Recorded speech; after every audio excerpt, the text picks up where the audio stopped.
नमस्कार दोस्तों, स्वागत है आप सभी का लेयर 3 एजुकेशन में। और आज का जो मॉक टेस्ट नंबर है वो है आपका 60, यानी कि इससे पहले जो है 59 मॉक टेस्ट हो चुके हैं जो डेली आते हैं सुबह आपके 7 बजे। चलिए आगे बढ़ते हैं और देखिएगा, आपका यहाँ पर आपके संबंधित परीक्षा संबंधित एक जानकारी है कि 40 डेज का कोर्स अवेलेबल है। तो जो लोग चाहते हैं ज्वाइन होना, कि घर बैठे पूरा कोर्स करना चाहते हैं, उनको मिल जाएगा 499 में। और चाहे तो इस नंबर पर संपर्क कर लीजिएगा 9753749986 पर। चलिए शुरू करते हैं आज का मॉक टेस्ट। सबसे पहला प्रश्न आप लोगों के सामने करने की कोशिश करिएगा। बेहतरीन प्रश्न आज आपके लिए है। देखिएगा, लिखा हुआ है कि यदि प्रति वर्ग मीटर पेंटिंग की लागत, यानी कि 1 वर्ग मीटर में पेंटिंग की लागत 20 रुपए है, तो 7 मीटर त्रिज्या वाले और 10 मीटर ऊंचाई वाले बेलनाकार कुएं की घुमावदार दीवार को पेंटिंग करने का खर्च कितना होगा। यानी कि आपके बेलन का जो है आपके घुमावदार एक कुआं है जिसके अंदर वाली दीवार पर पेंटिंग करनी है, और 1 वर्ग मीटर का आपका खर्चा आता है कितने रुपए का? 20 रुपए का। इस प्रश्न को करने की कोशिश करिएगा, देखते हैं किस प्रकार से होता है। देखिएगा, इस प्रकार से हम करेंगे। देखिए, घुमावदार दीवार तो समझने की कोशिश करिएगा। ये आपसे बात कर रहा है आपके बेलन के वक्र पृष्ठ का क्षेत्रफल। किसकी बात हो रही है?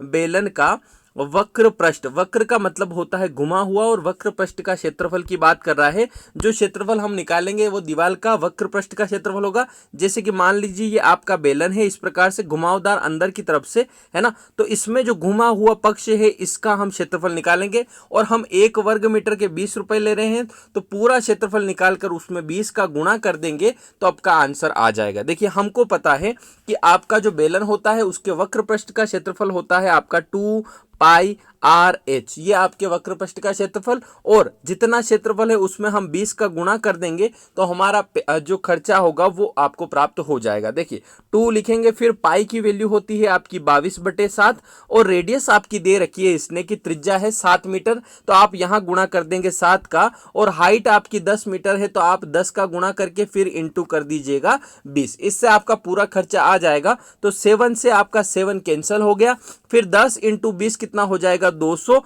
और 22 का डबल होता है 44, तो 44 का आप डबल करेंगे 44 का डबल हो जाएगा 88, और 20 आपकी लग जाएगी, यानी कि 8,800 रुपए का खर्च होगा। आपके बेलनादार कुएं की घुमावदार दीवार को पेंटिंग करने का खर्च कितना रुपए हो जाएगा? 8,800, यानी कि आपका ऑप्शन नंबर ए आपका राइट आंसर हो जाएगा। चलिए आगे बढ़ते हैं। इसी के साथ क्वेश्चन नंबर 2 देखिएगा, करने की कोशिश करिएगा।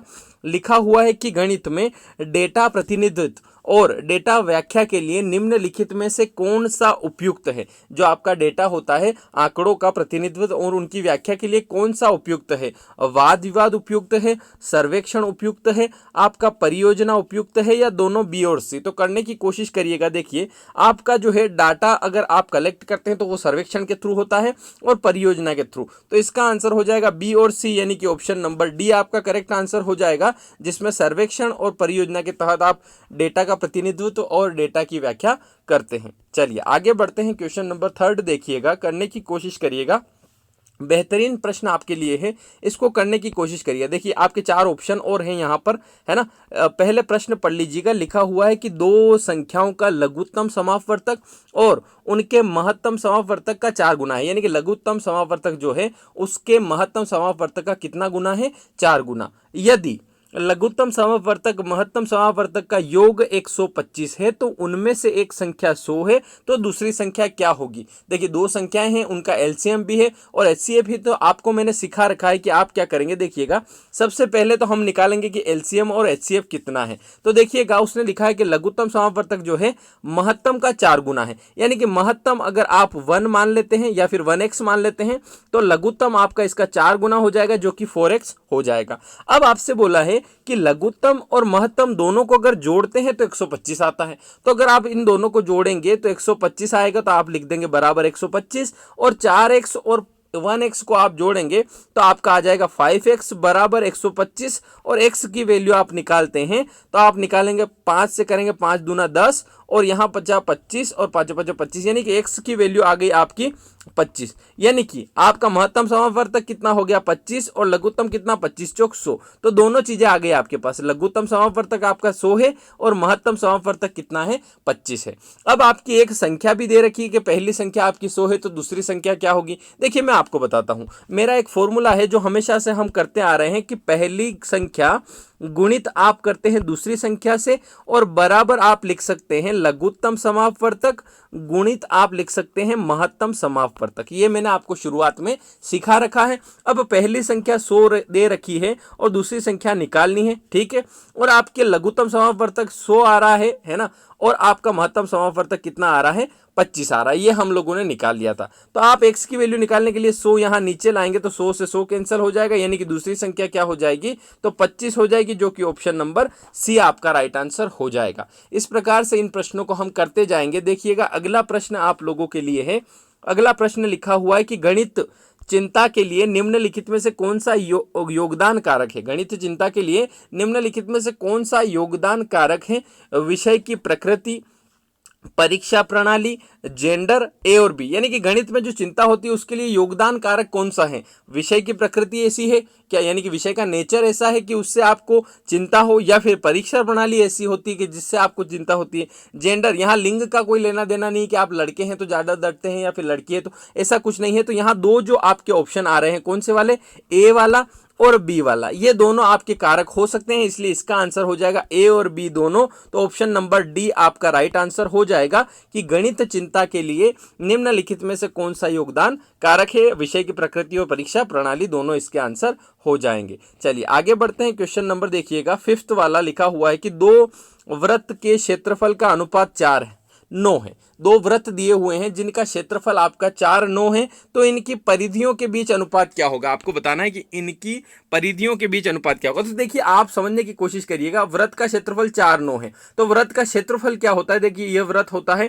इसका क्षेत्रफल होता है आपका पाई आर स्क्वायर, और एक और क्षेत्रफल इसका भी कितना हो जाएगा पाई आर स्क्वायर। और आप देखते हैं कि इसका बराबर आ रहा है 4 और इसका बराबर 9 आ रहा है। तो आप देखते हैं रेशो दिया हुआ है तो आप पाई से पाई कैंसिल कर देंगे, और यहां पर दिया है आर का स्क्वायर बराबर 4, यानी कि किसका स्क्वायर 4 होता है, तो आप बोलेंगे कि 2 का स्क्वायर 4 होता है, यानी कि रेडियस इसकी कितनी आ गई, इसकी आ गई 2।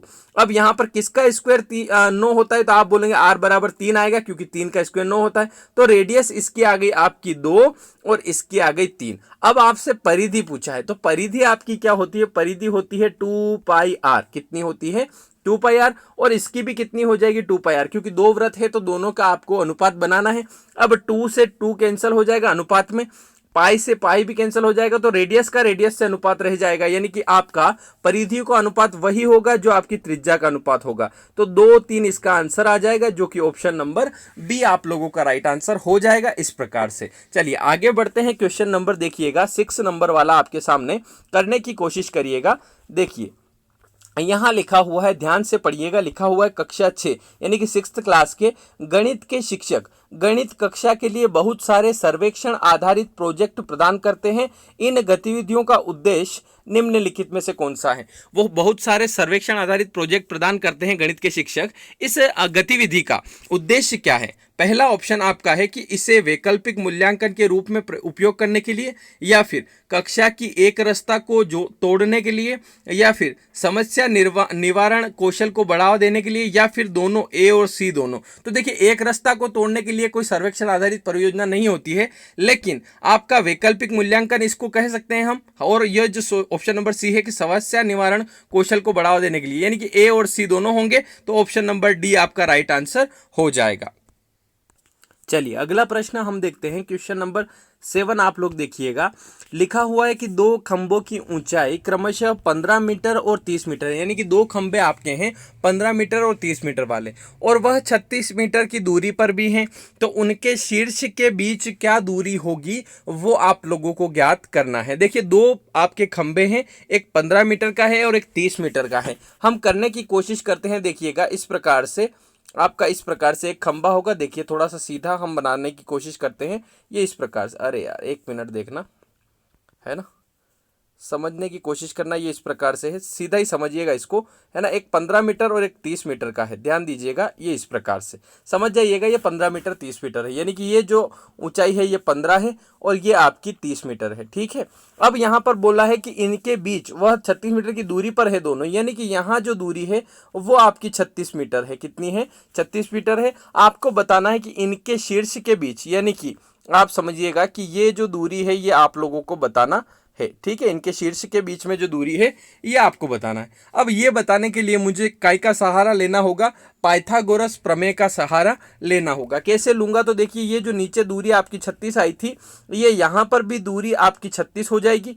अब यहाँ 36 हो जाएगी, यानी कि ये जो 15 दूरी थी ये वाली, ये दूरी भी आपकी 15 हो जाएगी। तो अगर ये 15 है तो पूरी 30 है, तो ये आपकी 15 हो जाएगी। तो आप देखते हैं कि यहाँ पर आपका एक पाइथागोरस प्रमेय यानी कि समकोण त्रिभुज के निर्माण होता है। इस प्रकार से देखिएगा, ये आपका समकोण त्रिभुज का निर्माण होता है, जिसमें ये आपका राइट एंगल ट्रायंगल है, जहां पर ये आपका आधार है 36 और आपका लंब है 15 और आपको कर्ण ज्ञात करना है। तो कर्ण का स्क्वायर बराबर होता है आधार का स्क्वायर प्लस लंब का स्क्वायर, है ना। तो हम यहाँ पर ध्यान देंगे, एक ट्रिपलेट होता है, आप सभी को पता होगा, है ना। यहाँ पर होगा 5, 12 और 13 का ट्रिपलेट होता है, जिसमें 13 का स्क्वायर बराबर होता है इसका स्क्वायर प्लस इसका स्क्वायर, यानी कि 13 इसमें से कर्ण है, आपका 12 आधार है और 5 लंब है, ठीक है। अब मैंने इस 5 को मान लीजिए 3 से गुणा किया तो आपका आया 15। देखिए यहाँ 15 है, फिर 12 को इस 3 से गुणा किया तो 12 या 36 आया। तो आप देखते हैं कि 5 से ही 15 बना और 12 से ही 36 बना, है ना। तो देखिएगा 15 36 यहाँ पर है, तो इस 13 को भी गुणा कर दीजिए तो आपका कर्ण भी आ जाएगा, तो 39 आ जाएगा। कर्ण की जो लंबाई होगी वो 39 होगी, यानी कि इन दोनों के शीर्ष की दूरी कितनी हो जाएगी? 39 मीटर इसका आंसर हो जाएगा। ऑप्शन नंबर बी आपका राइट आंसर हो जाएगा। चलिए आगे बढ़ते हैं। क्वेश्चन नंबर देखिएगा आपका 8 वाला, 8 नंबर का क्वेश्चन आप लोगों के सामने है। देखिएगा, निम्नलिखित में से कौन सा कथन, ध्यान से पढ़िएगा, करने की कोशिश करिएगा, निम्नलिखित में से कौन सा कथन गणित में छात्रों की त्रुटियों के समकालीन दृष्टिकोण को दर्शाता है? कौन सा कथन ऐसा है जो गणित में छात्रों की त्रुटियों के समकालीन दृष्टिकोण को दर्शाता है? वे सीखने का एक हिस्सा है, या फिर वे उसकी कक्षाओं की योजना बनाने में शिक्षक का मार्गदर्शन कर सकते हैं, वे सूचना का एक अबे नहीं, वे लिखना यहाँ पर, वे सूचना का एक समृद्ध स्रोत है, या फिर ये सभी। तो आपकी जो त्रुटियां हैं वो क्या दृष्टिकोण दर्शाता है? ये सीखने का एक हिस्सा है, सही बात है। और इससे क्या होता है? कक्षाओं की योजना बनाने में भी शिक्षक को मार्गदर्शन मिलता है। योजना कैसे? कि कौन सा बच्चा कमजोर है, उस पर कैसे ध्यान देना है, ये एक तरह से योजना बनाना। और ये सूचना का समृद्ध स्रोत है। सूचना कैसे? कि बच्चे में किस में क्या कमी है, सारी सूचना का स्रोत है, इसलिए इसका आंसर हो जाएगा ऑप्शन नंबर डी, इसका राइट आंसर हो जाएगा। तो इस प्रश्न का आंसर होगा ऑप्शन नंबर डी। चलिए आगे बढ़ते हैं। क्वेश्चन नंबर देखिएगा आपका 9 वाला, देखिएगा, करने की कोशिश करिएगा, थोड़ा सा out of the box question है, करिएगा इसको। लिखा हुआ है कि दूध और पानी के 80 लीटर, देखिएगा मीटर थोड़ा सा यहाँ गलत टाइप हो गया, 80 लीटर के एक मिश्रण में दूध और पानी का अनुपात 7:3 है ना, ठीक है। इस अनुपात को 2:1 बनाने के लिए कितने लीटर पानी मिलाया जाना चाहिए? तो देखिएगा, आप इसको करने की कोशिश करिएगा। इसका एक तरीका तो ये है कि आप क्या करिए कि डायरेक्ट मिश्रण लिख दीजिए यहाँ पर 80, है ना, और इसमें दूध पानी जिस रेशो में है उसमें बांट दीजिए। ये होता है दूध इधर और इधर होता है पानी। आप क्या करिएगा, 7:3 के रेशो में बांट दीजिएगा। तो 7:3 के रेशो से हमको 2:1 का रेशो बनाना है, ठीक है। आप चाहें तो इस रेशो को इक्वल कर सकते हैं। कैसे? कि ये 7 दोनों में कॉमन ही रहेगा, तो ये जो 2 है, ये वाला जो नीचे वाला रेशो है, इसको 7 बनाने के लिए मुझे क्या करना पड़ेगा? 7 तो नहीं बना सकता, लेकिन इन दोनों को इक्वल करने के लिए मैं क्या कर सकता हूँ? इसमें 2 का गुणा कर सकता हूँ और इसमें 7 का कर सकता हूँ। तो इसमें 2 का गुणा किया ऊपर वाले में, तो ये बना 2 7 14, है ना, और 2 3 6, यानी कि नया रेशो बन गया 14:6। फिर 7 का गुणा इस नीचे वाले में किया तो 7 दूनी 14 और यहाँ बना 7 एकम 7। तो आप देख रहे हैं कि 14 से 14 दूध तो बराबर है, बस पानी मिला रहे हैं, वो भी कितना रेशो? 1 रेशो के बराबर मिला रहे हैं। तो आपका एक रेशो अगर आप निकाल लेते हैं तो बड़ा आसानी से ये हो जाएगा, है ना। अब आप देखते हैं कि पूरा जो रेशो है 14 और 6 के बराबर, यानी कि 80 को अगर मैं बांटूं तो 14 और 6 कितना होता है? 20। एक रेशो बराबर कितना होता है? 20 चौक 80। तो एक रेशो ही मिला रहे हैं, तो 4 आपका आंसर आ जाएगा। कोई बोले सर मुझे तो ये समझ में नहीं आया कि रेशो इक्वल कैसे किया, तो आप उसी रेशो में बांटिए। कैसे? कि 80 लीटर को बांटिए किस रेशो में, 7:3 में बांटिए। तो 80 बराबर नीचे लिखिए 10 और 1 रेशो बराबर कितना हो जाएगा, 8 हो जाएगा। तो 8 साथी 56 यानी कि 56 लीटर दूध है, 8 तिया 24 लीटर पानी है। ठीक है, अब इसको बनाना है आपको 2:1 का रेशो। किस रेशो में बनाना है, 2:1 के रेशो में। तो आप क्या करिए कि आप इसमें मिलावट कर रहे तो इसको हाथ मत लगाइए। आप क्या करिए कि 56 आपका नए रेशो में भी 56 ही रहेगा दूध, तो इसके नीचे 2 लिख दीजिए और 1 रेशो बराबर कितना था, आप करेंगे 2 से करेंगे 2 दूनी 4 है ना, 1 बचा 2 8 16। तो आप देखते हैं कि नए रेशो में 28 पानी है। देखते हैं पहले 24 पानी है, अब 28 पानी है, तो कितना लीटर मिलाया होगा, 4 लीटर। तो इसका आंसर आ जाएगा ऑप्शन नंबर डी। आप चाहें तो दोनों तरीके से कर सकते हैं, किसी भी तरीके से आपका आंसर आएगा और वो सही होगा। चलिए आगे बढ़ते हैं, क्वेश्चन नंबर 10 देखिएगा, करने की कोशिश करते हैं। 10वें नंबर का प्रश्न आप लोगों के सामने लिखा हुआ है कि नीचे दिए गए कथनों में कौन सा सही है। नीचे दिए गए जो कथन है इनमें से कौन सा सही, कि सिद्धांत विषय प्रमेय में है ना, या फिर सिद्धांत ऐसे प्रस्ताव होते हैं जिन्हें मान लिया जाता है, या फिर सिद्धांत वह है जब प्रमेय सिद्ध हो जाता है, या फिर ये सभी। तो इसका जो आंसर होगा वो हो जाएगा ऑप्शन नंबर बी, कि सिद्धांत जो है ऐसे प्रस्ताव होते हैं जिन्हें मान लिया जाता है। तो इसका ऑप्शन नंबर बी आपका राइट आंसर हो जाएगा। चलिए आगे बढ़ते हैं, क्वेश्चन नंबर देखिएगा 11 वाला करने की कोशिश करिएगा। लिखा हुआ है कि 1 से 99 के बीच, यानी कि 1 से लगाकर 99 के बीच में सभी अभाज्य संख्याओं के गुणनफल का इकाई का अंक ज्ञात करिए। यानी कि इकाई का अंक आपको ज्ञात करना है कि सभी अभाज्य संख्याओं का जब गुणा किया जाता है तो आपका इकाई का अंक क्या होगा। तो मैं शुरुआत करता हूं, पहली अभाज्य संख्या बोलिए आप। ठीक बोलिए आप लोगों ने, पहली अभाज्य संख्या 2 होती है, उसके बाद होती है 3, तो 2 का गुणा 3 में, फिर 3 का गुणा काई में। आप अगली अभाज्य संख्या बोलेंगे 5, फिर 7। तो यहीं पे आपका फैसला हो गया, क्या हो गया कि जब 5 का गुणा 2 में होता है तो 10 आता है, और 0 के बाद कितनी भी संख्या हो अनगिनत, जब भी गुणा होगा आपका इकाई का अंक 0 ही बनेगा। तो इसका जो करेक्ट आंसर हो जाएगा वो हो जाएगा ऑप्शन नंबर ए, यानी कि 0 इसका राइट आंसर हो जाएगा। चलिए आगे बढ़ते हैं, क्वेश्चन नंबर 11 के बाद देखिएगा 12 वाला करने की कोशिश करिए। लिखा हुआ है कि बच्चों में गिनती के कौशल को विकसित करने के लिए पूर्व संख्या अवधारणा के रूप में निम्नलिखित में से क्या सीखना आवश्यक है। अगर बच्चे की गिनती के जो कौशल को बढ़ाना अगर हो तो पूर्व संख्या अवधारणा में से क्या सीखना आवश्यक है। 1 से 1 पत्राचार्य, या फिर क्रमबद्धता, या फिर ए और बी दोनों, या इनमें से कोई नहीं। तो इसका जो आंसर हो जाएगा 1 से 1 पत्राचार और क्रमबद्धता दोनों, यानी कि आपका ऑप्शन हो जाएगा ऑप्शन नंबर सी, ए और बी दोनों इसका करेक्ट आंसर हो जाएगा। चलिए आगे बढ़ते हैं, क्वेश्चन नंबर 13 देखिएगा, करने की कोशिश करिएगा। लिखा हुआ है कि x एक धनात्मक पूर्णांक है। बेहतरीन प्रश्न आपके लिए लाया हूं, करने की कोशिश करिएगा। लिखा हुआ है कि यदि x एक धनात्मक पूर्णांक है और x क्यूब का इकाई अंक 4 है और x+1 क्यूब का इकाई अंक 5 है, तो x+3 और क्यूब x+3 का क्यूब का इकाई अंक क्या होगा। तो हम इस प्रश्न को थोड़ा सा समझते हैं, x की वैल्यू निकालते हैं, उससे हमारा काम आसान होगा। देखिए क्यूब की अगर बात हुई है, तो क्यूब में किसके क्यूब के आखिरी में 4 आता है। तो आप सभी को पता है कि 4 का क्यूब के आखिरी में ही संख्या, 4 का क्यूब 64 होता है, इसमें ही इकाई का अंक 4 आता है और इसमें नहीं आता है ना। ठीक है, अब देखते हैं, तो आप यहां देखिएगा कि आपके यहां x की वैल्यू 4 आ गई, तो यहां भी सिद्ध करके देख लीजिएगा 4 वैल्यू आई, यानी कि 4 + 1 कितना होता है 5, और 5 के क्यूब में भी इकाई अंक 5 ही आता है, यानी कि x का कंफर्म वैल्यू आपकी हो गई कितनी, आपकी 4 हो गई। x की कंफर्म वैल्यू कितनी हो गई, 4 हो गई। अब इसमें पुट कर दीजिए जो आपका पूछा है। क्या पूछा है उसने कि x+3 यानी कि 4+3 का क्यूब में इकाई का अंक क्या होगा। तो 4+3 क्या होता है 7, 7 का क्यूब कितना होता है करके देख लीजिएगा। वैसे तो 343 होता है, मुझे याद है 3 इसका करेक्ट आंसर होगा, लेकिन आप करके देख लीजिएगा। साथ ही साथ ही 49 यानी कि 49 में 9 आ जाएगा, तो 9 7 जा कितना होता है 63। तो आप देखिएगा 3 इसका राइट आंसर हो जाएगा, जो कि ऑप्शन नंबर डी में आपका है। इस प्रकार से चलिए आगे बढ़िएगा, क्वेश्चन नंबर 14 करिएगा। लिखा हुआ है कि पाइथागोरस प्रमेय सिखाने के लिए एक शिक्षक ने शीट वितरित की जिस पर 4 समकोण त्रिभुज खींचे गए थे।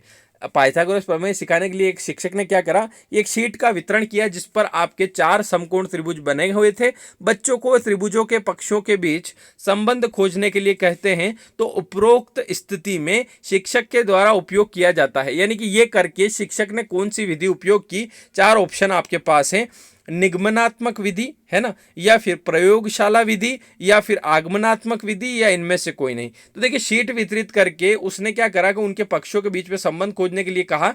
तो ये जो आंसर होगा इसका आंसर होगा आगमन से, है ना। तो आगमन विधि उदाहरण के द्वारा आपको सिखाया जा रहा है ना। तो इसका आंसर हो जाएगा, उदाहरण से नियम की ओर जा रहे हैं तो आगमनात्मक हो जाएगा, यानी कि ऑप्शन नंबर सी आप लोगों का राइट आंसर हो जाएगा। चलिए आगे बढ़ते हैं। क्वेश्चन नंबर देखिएगा आपका 15 वाला, करने की कोशिश करिएगा। देखिएगा लिखा हुआ है कि किसी धनराशि पर 12.5 वर्षों का साधारण ब्याज उच्च राशि का 3/4 है, यानी कि जो राशि है उसका 3/4 ब्याज मिलता है।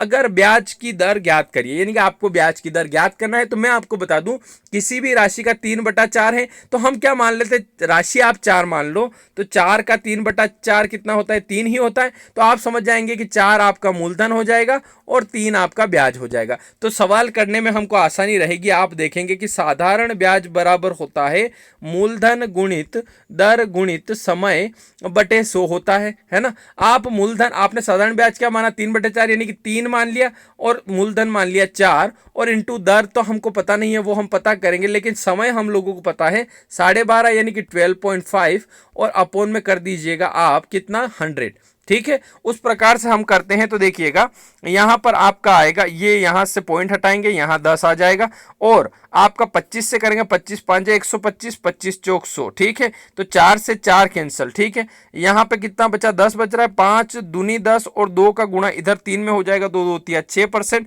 तो इसका आंसर आ जाएगा 6%। ऑप्शन नंबर बी आप लोगों का राइट आंसर हो जाएगा। आगे बढ़ते हैं, क्वेश्चन नंबर 16 देखिएगा, करने की कोशिश करिएगा। लिखा हुआ है कि एक बच्चे से पूछने पर कि क्षेत्रफल क्या है, उसने जवाब दिया कि लंबाई गुणित चौड़ाई। क्या जवाब दिया, लंबाई गुणित चौड़ाई क्षेत्रफल होता है।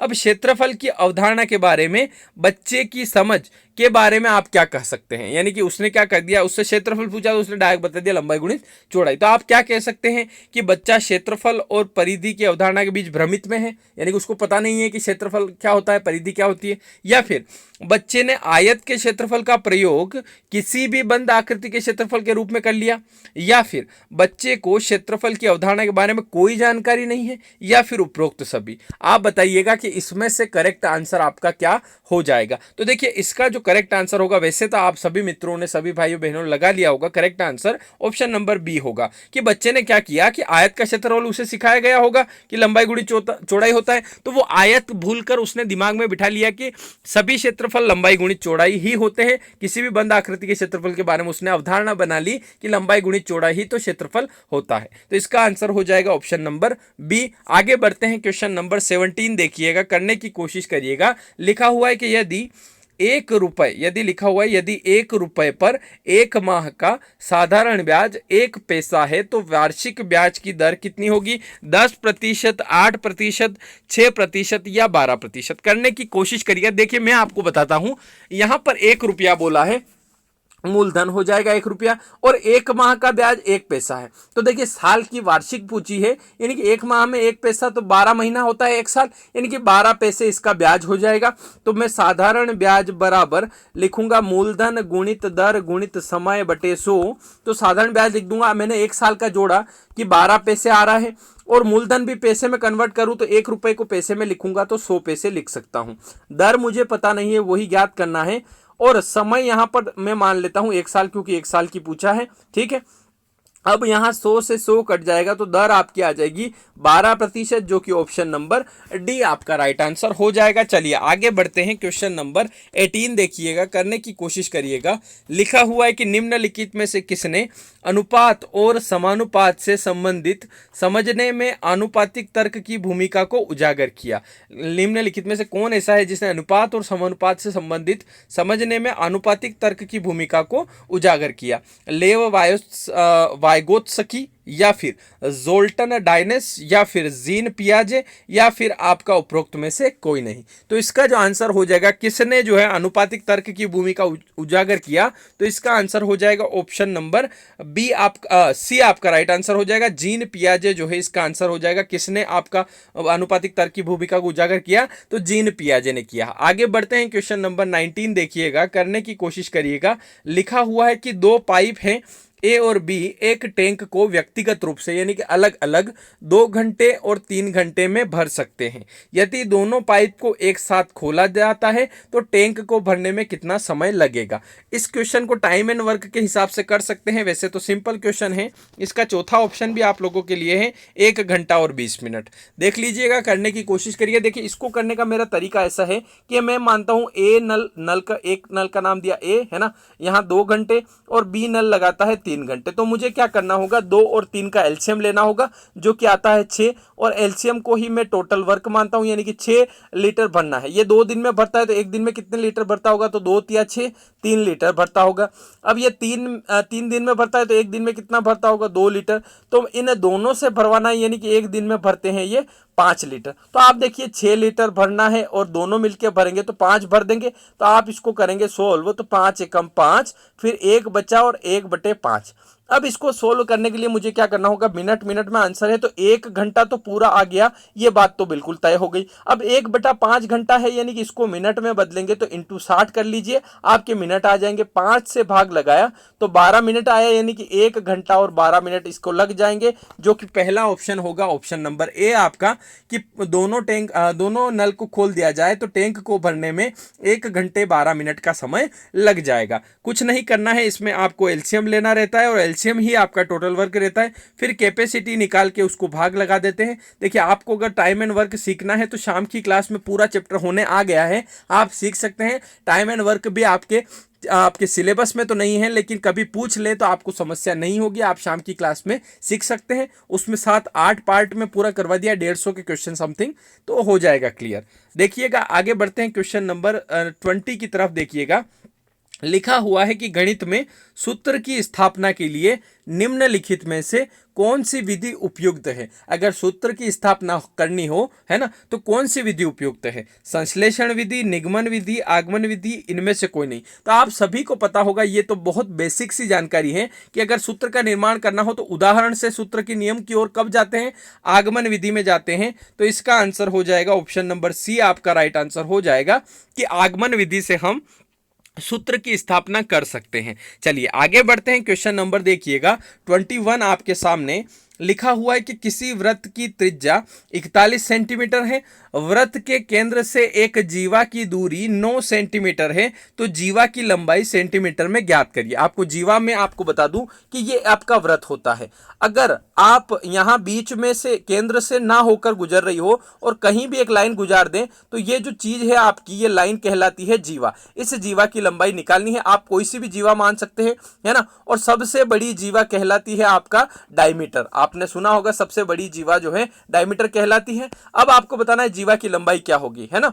आपकी त्रिज्या 41 सेंटीमीटर है, वृत्त के केंद्र से एक जीवा की दूरी, और 70 आपके ऑप्शन है, 70, 76, 78 और 80। करने की कोशिश करिएगा किस प्रकार से करेंगे। चलिए मैं बताता हूं आपको। चलिए यहां देखिएगा, मैं बनाता हूं आपका, इस प्रकार से समझिएगा कि आपका ये वृत्त है। क्या समझिएगा कि ये आपका वृत्त है, ठीक है। अब यहां पर एक केंद्र भी बना देता हूं, इस केंद्र से मैं एक लाइन गुजारता हूं। समझिएगा कि ये आपकी एक लाइन है, ये समझिए। तो ये जो लाइन है ये आपकी डायरेक्ट इससे जुड़ रही है, तो ये क्या हो गई, त्रिज्या हो गई।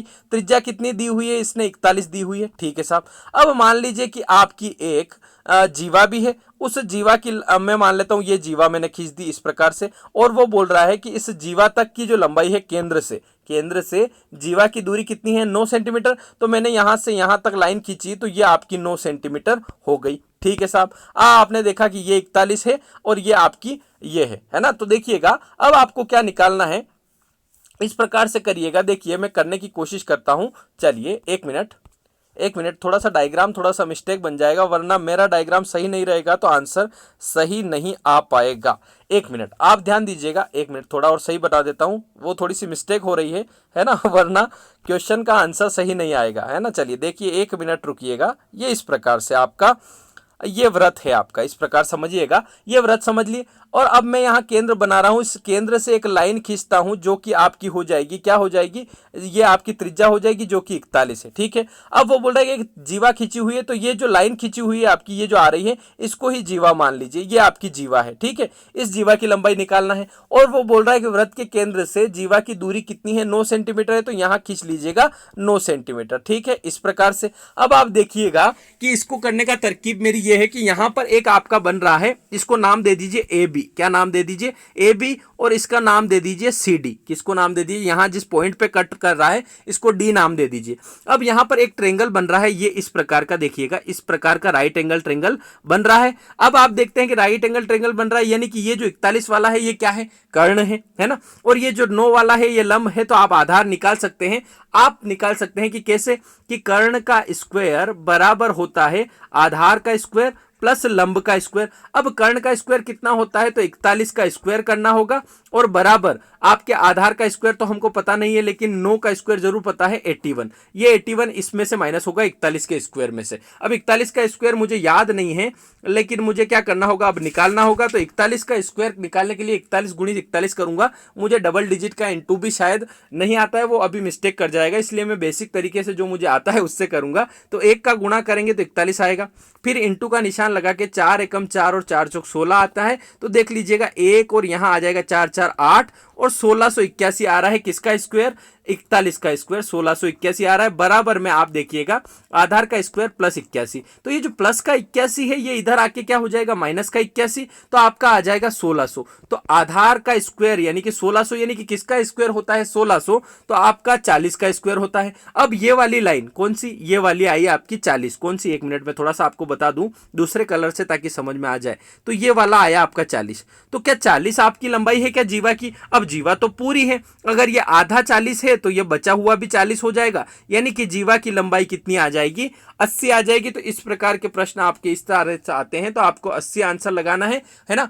और कल किसी मेरे दोस्त ने कमेंट किया था, शायद बहन थी कोई, किसी ने कमेंट किया था कि सर थोड़ा सा पैटर्न बदलिए क्वेश्चन का। तो मैं नए नए क्वेश्चन निकाल के ला रहा हूं, है ना, धीरे धीरे मैं चेंज करूंगा पूरा पैटर्न। वैसे भी अगर आज आपको लगा हो कि हाँ थोड़ा सा पैटर्न चेंज है तो कमेंट करके जरूर बताइएगा कि हाँ इस प्रकार का है ना। और आप आज का लाइक का टारगेट रखते हैं 200 प्लस का, चलिए देखते हैं कितने लोग अचीव करवा पाते हैं इसको, है ना। आगे बढ़ते हैं, क्वेश्चन नंबर देखिएगा आपका 22 वाला, है ना, देखिएगा इस प्रकार से करने की कोशिश करिएगा।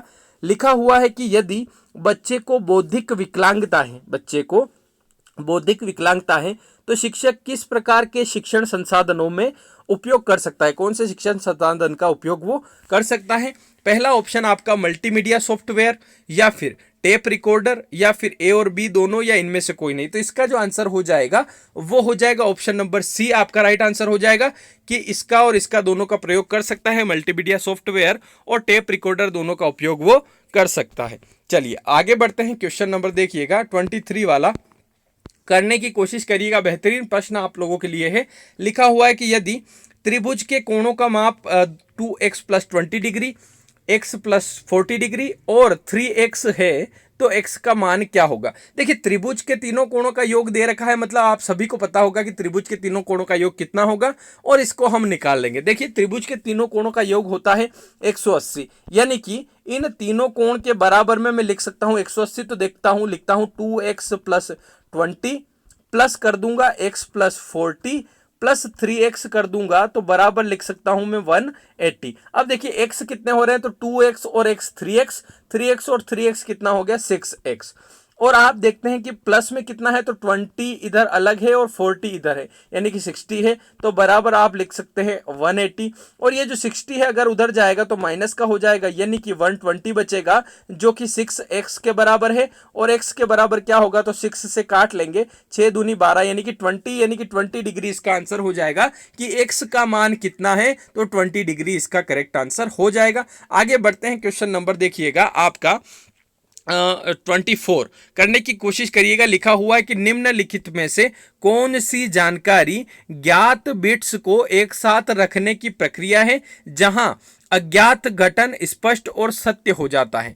पहला ऑप्शन आपका समस्या समाधान उपागम, या फिर दूसरा आपका विश्लेषणात्मक उपागम, या फिर तीसरा सिंथेटिक उपागम, या फिर ऑप्शन नंबर डी इनमें से कोई नहीं। तो कौन सी ऐसी जानकारी ज्ञात बिट्स के साथ रखने से प्रक्रिया है और अज्ञात गठन स्पष्ट और सत्य हो जाता है? तो इसका जो आंसर होगा वो ऑप्शन नंबर सी होगा कि सिंथेटिक उपागम में ऐसा होता है। चलिए आगे बढ़ते हैं, क्वेश्चन नंबर 25 देखिएगा, करने की कोशिश करिएगा।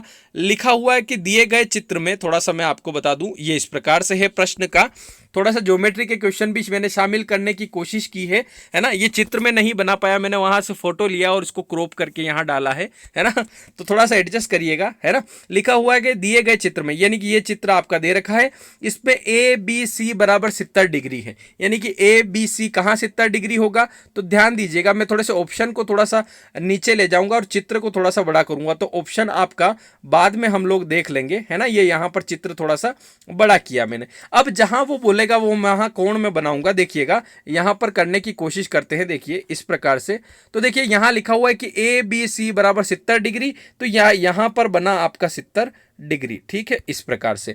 फिर बोल रहा है कि ए सी ई बराबर 122, ए सी ई कहां? तो जो बीच का कोण होता है, देखिए ए सी ई बराबर लिखना हो तो इस सी पे जाइएगा और ए सी ई बनाने की कोशिश करिए, ए सी और ई, यानी कि बाहर की तरफ का कोण जो है वो 122 डिग्री का है। अब आपसे पूछा कौन सा है? Angle B A F, B कहां है? ये यहां ए एफ, यानी कि ये वाला कोण पूछा है, कौन सा? बाहर वाला। अब आप क्या करिएगा, इसको निकालना है तो आप क्या करिएगा, इस अंदर वाले को निकाल दीजिएगा, ये वाला। तो ये वाला कितना हो जाएगा? तो पूरी एक रेखा पे बना हुआ सरल कोण 180 डिग्री का होता है, उसमें से आप अगर 122 माइनस करते हैं तो वो कोण आपको मिल जाएगा। तो 60 में से 2 कम गए तो 58, यानी कि आपका ये अंदर वाला कोण बना 58 का। और बाहरी कोण जो होता है, बाह्य कोण जो होता है आंतरिक कोणों के योग के बराबर होता है। तो 70 और 58 जोड़ देंगे, 7 5 12, है ना, 7 5 12 होता है 120 और 8 यानी कि 128 डिग्री इसका आंसर हो जाएगा। यानी कि एंगल बी ए एफ आपका हो जाएगा 128 डिग्री, जो कि ऑप्शन नंबर कौन सा है? तो ऑप्शन नंबर डी आपका राइट आंसर हो जाएगा, है ना। चलिए अगर क्वेश्चन लग रहे हैं तो आपका टारगेट पूरा करना है 200 प्लस लाइक का। और वीडियो कैसा लगा आज का? मैंने क्वेश्चनों में थोड़ा सा बदलाव किया है, क्वेश्चन थोड़े से अलग लाने की कोशिश की है, तो सभी मित्र थोड़ा सा बताइएगा कमेंट बॉक्स में कि किस प्रकार के क्वेश्चन है ना। और अच्छा लगे तो बताइए, और कोई सुधार की आवश्यकता हो तो उसमें भी सजेस्ट आप लोग कर सकते हैं। आगे बढ़ते हैं, क्वेश्चन नंबर 26 देखिएगा, करने की कोशिश करिएगा। देखिए लिखा हुआ है कि वर्ग बराबर ए स्क्वायर, समचतुर्भुज बराबर, या फिर ये रेशो बराबर क्या होगा? तो निम्नलिखित में से इस प्रश्न का उद्देश्य कौन सा है? यानी कि ये प्रश्न पूछने का उद्देश्य क्या है? समझ है इसका उद्देश्य, कौशल है, अनुप्रयोग है, या इनमें से कोई नहीं? तो इसका जो आंसर होगा वो हो जाएगा ऑप्शन नंबर ए, इसका राइट आंसर होगा कि समझ है इस उद्देश्य, इस प्रश्न का उद्देश्य क्या है? समझ, यानी कि ऑप्शन नंबर ए आपका राइट आंसर हो जाएगा। चलिए आगे बढ़ते हैं, क्वेश्चन नंबर 27 लेते हैं। देखिए लिखा हुआ है कि 24 किलो का वजन 2 किलोग्राम है। यदि 16 किलो को एक बॉक्स में पैक किया जा सकता है तो 40 किलो के केलों को पैक करने के लिए कितने बॉक्स की आवश्यकता होगी? 30 बॉक्स की आवश्यकता होगी, 32 बॉक्स की, 36 की, या फिर 40 की? बेहतरीन प्रश्न लिए हैं, आप करने की कोशिश करिएगा। मैं यहां से शुरुआत करता हूं। यहां लिखा हुआ है कि 24 किलो का वजन 2 किलोग्राम है, यानी कि 1 किलो पे मैं जाऊं तो 1 किलोग्राम केले, यानी कि कितने केले होते हैं? तो 12 केले आते हैं 1 किलोग्राम में। तो अब पैक कितना करना है? 40 किलो पैक करना है, तो 1 किलोग्राम में 12 केले, तो 40 किलोग्राम में कितने केले हो जाएंगे? 480 यहाँ पर केले हो जाएंगे, ये केलों की संख्या है, 480 केले हो जाएंगे, ठीक है। तो 480 केले कुल पैक करने हैं, और एक बॉक्स में कितने आ रहे हैं? तो आप यहां पर रहिएगा कि 16 केलों को एक बॉक्स में, यानी कि एक जो बॉक्स है इस बॉक्स में कितने केले आते हैं? आपके 16 केले। तो ऐसे कितना बॉक्स चाहिए होंगे सारे केलों को भरने के लिए? तो देखेंगे बटे भाग लगा देंगे, 16 से तो 16 48, यानी कि 30 बॉक्स की आवश्यकता होगी 480 किलो को भरने के लिए, यानी कि 30 इसका आंसर आ जाएगा। ऑप्शन नंबर ए इसका राइट आंसर हो जाएगा। चलिए आगे बढ़ते हैं, क्वेश्चन नंबर 28 देखिएगा। लिखा हुआ है कि वृत्त की क्षेत्रमिति पुस्तक किसने लिखी? ये जो वृत्त की क्षेत्रमिति नामक पुस्तक जो है वो किसने लिखी? हिल्बर्ट ने, आर्किमिडीज ने, यूक्लिड ने, या यह सभी? इन सभी ने लिखी, या फिर आपका आर्किमिडीज ने लिखी, यूक्लिड ने लिखी, हिल्बर्ट ने लिखी? तो इसका जो आंसर होगा वो होगा आर्किमिडीज, यानी कि ऑप्शन नंबर बी इसका राइट आंसर हो जाएगा। आगे बढ़ते हैं, क्वेश्चन नंबर 29 देखिएगा। लिखा हुआ है कि 36 सेंटीमीटर वर्ग का क्षेत्रफल बराबर होगा आयत के क्षेत्रफल के किस आयाम के, यानी कि कौन सा आयाम ऐसा है जिससे आपका वर्ग का क्षेत्रफल निकल जाए। चलिए देखिएगा, आपका 36 सेंटीमीटर का वर्ग है, यानी कि वर्ग का क्षेत्रफल क्या होता है, भुजा का स्क्वायर, यानी कि 36 गुणित 36 होता है। तो आप देखेंगे 36 गुणित 36, मुझे सारा तो नहीं आता, लेकिन 6 6 36 यानी कि इकाई के अंक पे 6 आएगा। ठीक है, यानी कि आयत के क्षेत्रफल में भी लंबाई चौड़ाई दे रखी है, तो जिसके 6 आएगा उनको मैं चेक करूंगा। तो आप देखते हैं 6 7 42, यानी कि इसके तो 2 आ रहा है, यानी कि ये तो कैंसिल। फिर 8 7 56, इसके 6 आ रहा है, यानी कि ये हो सकता है। ठीक है, 6 8 48, यानी कि इसके 8 आ रहा है, ये तो नहीं होगा। फिर लास्ट वाला और चेक कर लेते हैं, लिखा हुआ है 8 उठी 64, 8 8 जा 64, इसके 4 आ रहा है, यानी कि ये भी नहीं होगा।